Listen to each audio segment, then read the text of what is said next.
மத்திய அரசு ஜாதிவாரி கணக்கெடுப்பு. ஆமா, இது சோசியல் இன்ஜினியரிங்ல சமூக நீதிக்கு இன்னும் சொல்ல போனால் இந்தியா முழுவதும் வாழ்கின்ற அனைத்து தரப்பு மக்களுக்கும் அவர்களது படிப்பிலும் சரி,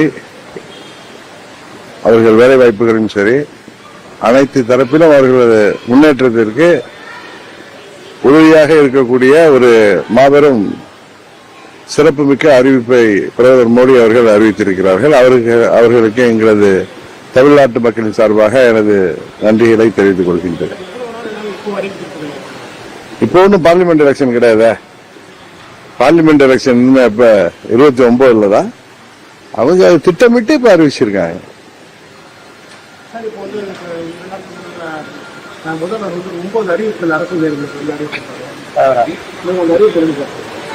ஆட்சி முடிய 8 மாசம் தான் இருக்கு. இது ஒரு கண் துடைப்பு தான். உண்மையான இப்ப மத்திய அரசு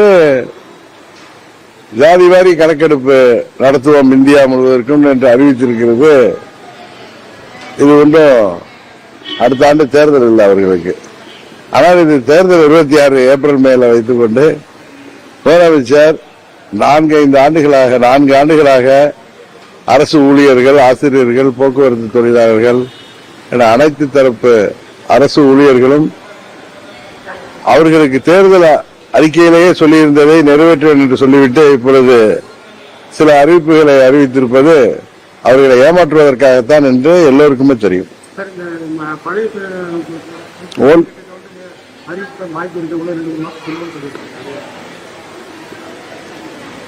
அவர்கள் ஆட்சிக்கு வந்த உடனே இது செய்திருக்க வேண்டும். வெயிட் பண்ணி பார்ப்போம். இது ஏமாற்று வேலையா இல்ல தேர்தல் ஸ்டண்டாங்கிறதா, 26 தேர்தலை மனதில் வைத்து அறிவிக்கப்படுகிறதா என்பதை பொறுத்து பார்ப்போம்.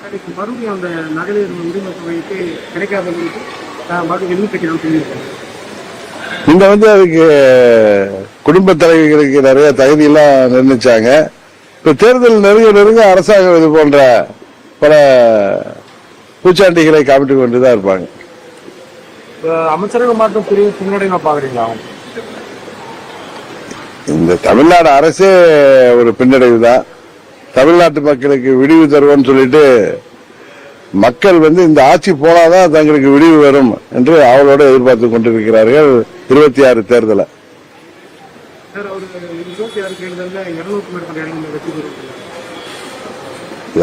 அவங்களுடைய ஆசைகளை சொல்லி வர்றாங்க. ஆனா தமிழ்நாட்டு மக்கள் உறுதியாக திமுக ஆட்சியை அகற்றுவார்கள்.